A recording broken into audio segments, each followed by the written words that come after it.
Hello student. आज का अपना टॉपिक क्लास 12th का है electric potential due to a system of point charges. यानी बहुत सारे हमारे पास चार्जेज हैं और उनके द्वारा हमने बताना है इलेक्ट्रिक पोटेंशियल है वो किसी पर्टिकुलर पॉइंट के ऊपर क्या हो जाएगा। पिछले वीडियो में बेटा हमने पढ़ा था कि इलेक्ट्रिक पोटेंशियल जो है एक पॉइंट चार्ज की वजह से कितना हो जाएगा, ठीक है। और अब हम जो करने जा रहे हैं वो है एन चार्जेज की वजह से। तो उसके लिए हमने मान लिया बेटा हमारे पास जो है बहुत सारे चार्जेज हैं, एन चार्जेज जो है वो इस प्रकार से जो है वो डिस्ट्रीब्यूटेड है। एक को मान लिया ऐसे Q1, Q2, Q3, Q4 और ऐसे टोटल एन चार्जेज डिस्ट्रीब्यूटेड है।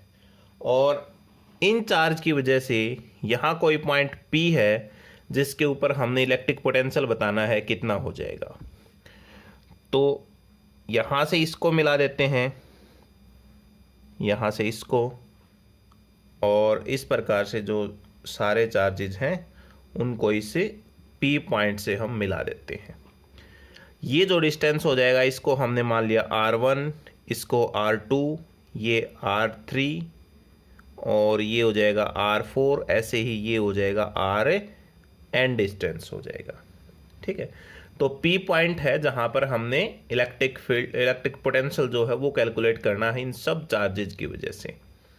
Late Q1, Q2, Q3 and so on Qn are point charges, point charges. ये हमारे पास पॉइंट चार्जेज हैं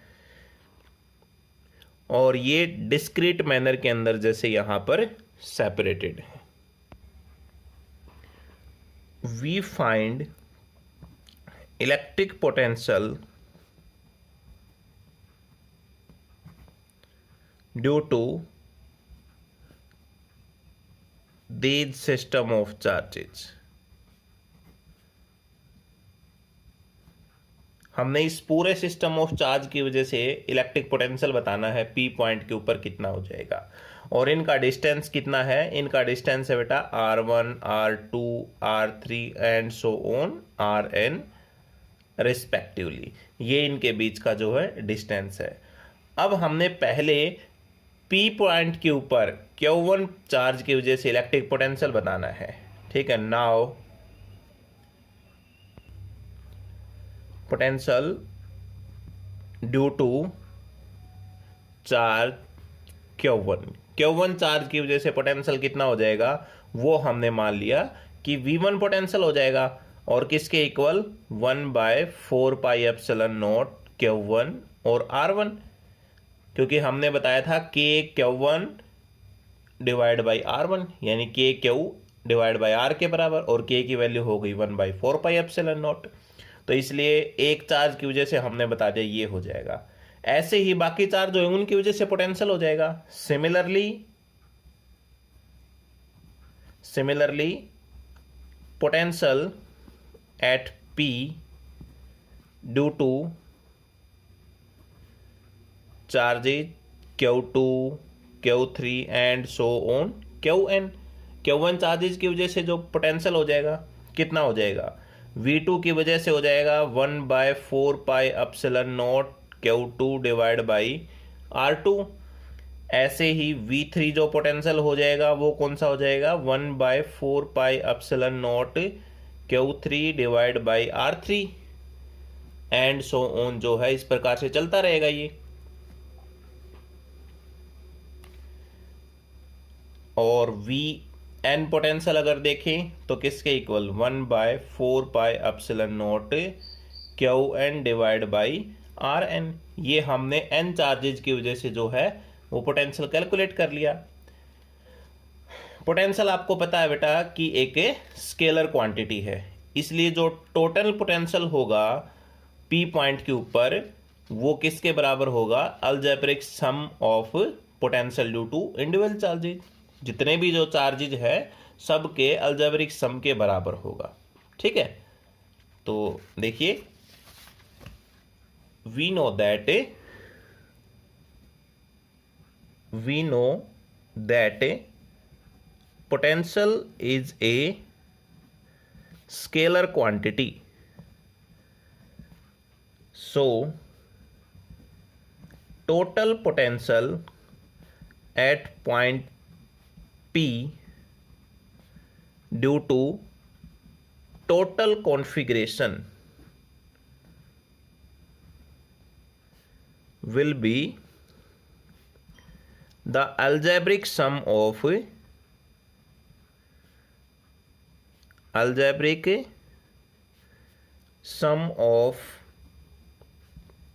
the potential due to individual charges.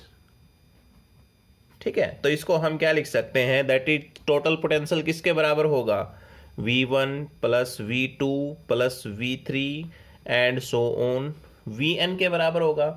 और V1 की वैल्यू कितनी थी, 1/4 pi epsilon not Q1 divide by R1। ऐसे ही 1/4 pi epsilon not Q2 divide by R2 plus and so on 1/4 pi epsilon not Qn divide by Rn के बराबर हो जाएगा। सभी में से 1/4 पाई एप्सिलॉन नॉट बाहर आ जाएगा बेटा। यहाँ क्या बच जाएगा, Q1 divide by R1, Q2 divide by R2 and so on Qn divide by Rn हो जाएगा। तो यहाँ पर इसको हम समेशन की फॉर्म में लिखें तो कैसे लिखेंगे, क्योंकि n टर्म्स हो गए हमारे पास।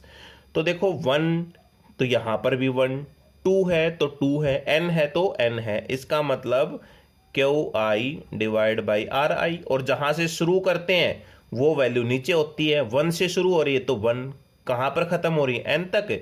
तो i से लेकर n तक जो हमारे पास पोटेंशियल हो जाएगा n पॉइंट चार्जेज की वजह से, वो ये हो जाएगा।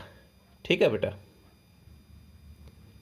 अब है बेटा potential due to continuous charge distribution. जैसे पहले चैप्टर में भी हमने पढ़ा था, ठीक है, कंटिन्यूअस चार्ज डिस्ट्रीब्यूशन के बारे में।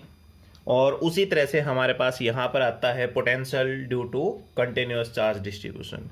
यदि हम मान ले बेटा कि चार्ज डिस्ट्रीब्यूशन है वो कंटिन्यूअस है, तो हम क्या मानेंगे कि पूरे जो कोई भी सरफेस हो गया उसके ऊपर कोई स्मॉल एलिमेंट लेके चलेंगे, और उस स्मॉल एलिमेंट की वजह से पोटेंशियल निकालेंगे किसी पॉइंट के ऊपर, r डिस्टेंस की दूरी के ऊपर। तो क्या होगा, स्मॉल पोटेंशियल होगा हमारे पास, और वो स्मॉल पोटेंशियल किसके बराबर होगा, dV के बराबर। और वो किसके बराबर, 1/4 पाई एप्सिलॉन नॉट, चार्ज भी स्मॉल हो जाएगा, dq डिवाइड बाई r के बराबर। ठीक है, इसको मैं डायरेक्ट लिख रहा हूँ यहाँ पर, आप भी यहाँ से डायरेक्ट लिख सकते हो। और अगर टोटल पोटेंशियल निकाल दें, टोटल पोटेंशियल, तो टोटल पोटेंशियल किसके बराबर होगा, इसका इंटीग्रेशन कर देंगे, यानी 1/4 पाई एप्सिलॉन नॉट कॉन्स्टेंट है, dq डिवाइड बाई r, ये हमारे पास टोटल पोटेंशियल हो जाएगा। अब हमारे पास यहाँ 3 केसेज आते हैं बेटा। ठीक है, 3 केस जो अराइज होते हैं। पहला केस क्या कहता है, फर्स्ट केस में कहता है कि if the charge is distributed uniformly along a line L। ठीक है, कोई भी सिंगल लाइन के ऊपर चार्ज डिस्ट्रीब्यूटेड हो तो हमारे पास जो स्मॉल चार्ज किसके इक्वल हो जाएगा, लैम्डा डॉट dl के बराबर। लैम्डा क्या हो जाएगी, ये लीनियर चार्ज डेंसिटी। लैम्डा जो है वो है लीनियर चार्ज डेंसिटी हो जाएगी।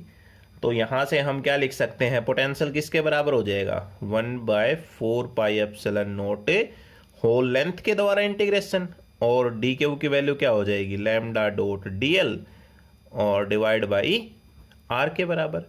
ये हमारे पास जो हो जाएगा पोटेंशियल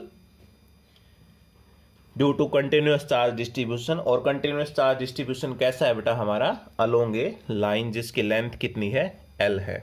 अब दूसरा केस कौन सा अराइज होता है, दूसरा केस ये अराइज होता है कि जब चार्ज जो डिस्ट्रीब्यूशन है वो सरफेस एरिया एस के बराबर हो। If charge is distributed over uniformly over a surface area, ऐसा हमने सरफेस एरिया मान लिया या ए मान सकते हो, तो हमारे पास स्मॉल चार्ज किसके इक्वल हो जाएगा, सिग्मा डॉट ds के बराबर हो जाएगा। और सिग्मा क्या है यहाँ पर, ये है surface charge density, surface charge density. ठीक है, अब जो टोटल पोटेंशियल निकालें तो वो किसके बराबर हो जाएगा, वो हो जाएगा 1/4 pi epsilon nought. Whole integration कर देंगे इसका, कहाँ से कर देंगे, टोटल सरफेस एरिया तक, यानी sigma dot ds divide by r के बराबर। तो तीसरा केस जो है बेटा इसका, वो कौन सा रह गया, अब वो है हमारे पास वॉल्यूम के ऊपर जब चार्ज डिस्ट्रीब्यूटेड हो पूरी वॉल्यूम के ऊपर। ठीक है, थर्ड जो केस है इसका, तो वो देखिए थर्ड केस में क्या कहता है, when charge is distributed uniformly over A volume V। ठीक है, तो हमारे पास स्मॉल चार्ज किसके बराबर हो जाएगा, रो इंटू dV के बराबर। और रो क्या है हमारे पास, रो है इसकी volume charge density.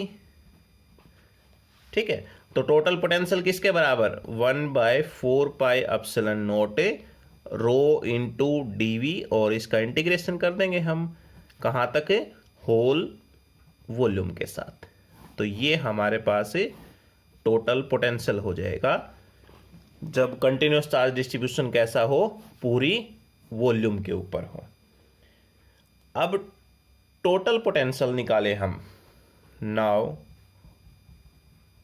Total potential at a point due to group of discrete point